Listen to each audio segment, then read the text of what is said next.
The EQ bit is interesting. So a while back, Eric and I did this neurofeedback program out in Mm, Arizona. mhm. And by like they take you have your intake and they do IQ and EQ in the beginning and then they do it at the end of the week. You took your IQ? I think it was some kind of IQ test. But we talked about this where I feel that those aren't necessarily very accurate because if you are neurodivergent, it's not going to necessarily it's not going to reflect that. So I took one for this intake for this health program Eric and I are on a wait list for, and they only work with certain kinds of clients. So they do a whole background check on you before you come in. Oh my And one of god. the assessments was IQ, and for some reason I scored higher than Eric did. That But doesn't surprise me at all. it surprises me, and I No. don't agree with the results because he is smarter than me. He just That does nothing to IQ is pattern recognition. And I feel like he's probably better at that as well. So he has ADD and he Right, occasionally will take medicine for it.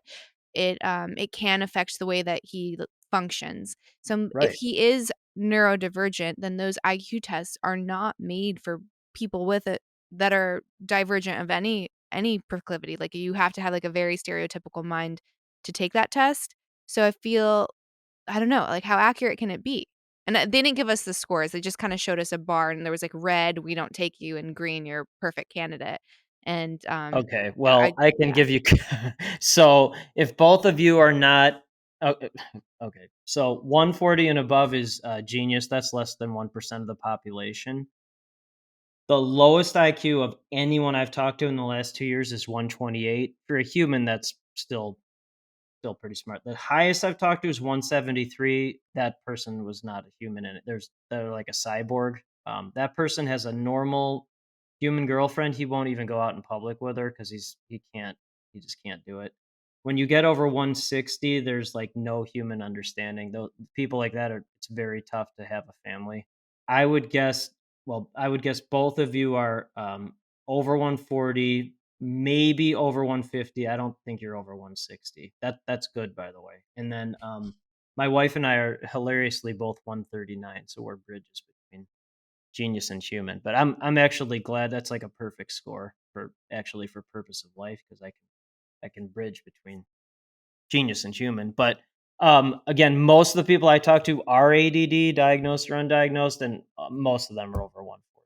I okay, mean, so they're just they could take the test and it still oh, yeah. reflects Oh, what yeah, you think yeah. they are. Yeah, oh, yeah. Yeah, they're yeah, and it's the 4 things, the, ADD, Asperger's, dyslexia, and then high IQ, EQ. I've talked to 2 people that were all 4. That was amazing. I never thought I'd meet someone who was all 4 of those. I mean, that That's is a lot. oh my god, and then one of them was a 10 quick start. I mean, and then he was all 4 of the, bankruptcy, potential bankruptcy, depression, trauma, and anxiety. And so he's started a foundation, I'll say this in general, but he's started a foundation to help with suicide awareness, and he's partnering with, like, top bands and musicians on planet. That would make sense. That is a logical that's a logical thing for his all all fours. That would make perfect sense. Mhm. Yeah, well, I guess where I was going so after the feedback Yeah. is your EQ will go up significantly. It's something that within a week, Mm, you can gain several points, like even up to right, 10 points on it just from essentially practicing meditation and, right. like, purposefully getting into an alpha or theta or Good delta. ritual that's a good ritual, Mhm, absolutely. mhm. Yeah, so I think if you're low in that, it's probably easier to raise your EQ than it would be for your IQ, even though your IQ is supposed to go up by a couple points also by the end of the week. Mm, good that's good context, thanks for telling me that. I again, like, what I have seen is someone either has the EQ and or IQ, and then, I have not done research in this, but, multiple genius entrepreneurs have told me about it. There's a new thing called XQ, experience quotient, and if Mm. you have the IQ and EQ, you can create the experience quotient, which I think is actually similar to EQ, but maybe not. Yeah, it Um, does seem like they'd be in the same realm. And then I've heard of yeah. so adaptability quotient as well. So we Mm, do this training every so often. Eric's gone more than I do, but it's Essentially, like, psychology mixed with Mm, real life stressors and situational awareness, so they'll use combat close quarters combat mm, with, like, fighting and ammunition, mm. and then, like, let's say you're doing target practice and you're running through this obstacle and you miss the last one every single time. Well, they'll figure out how that reflects in your day-to-day life, like, why do you always miss on the execution?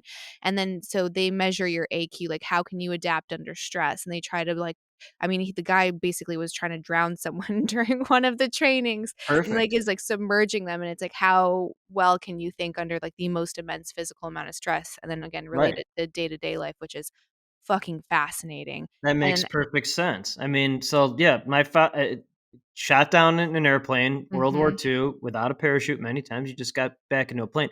In a couple weeks, I'm taking our sons are they're both 9 quick start, 2 follow through, pure pioneers, and I'm taking them Asian carp fishing with a bow and arrow. Oh my So the gosh. Asian, yeah, right, right, yeah. So they jump out of the water and then you shoot them with a bow and arrow. When we're really excited, we're really and then I took them a couple months ago to the movie Cocaine Bear.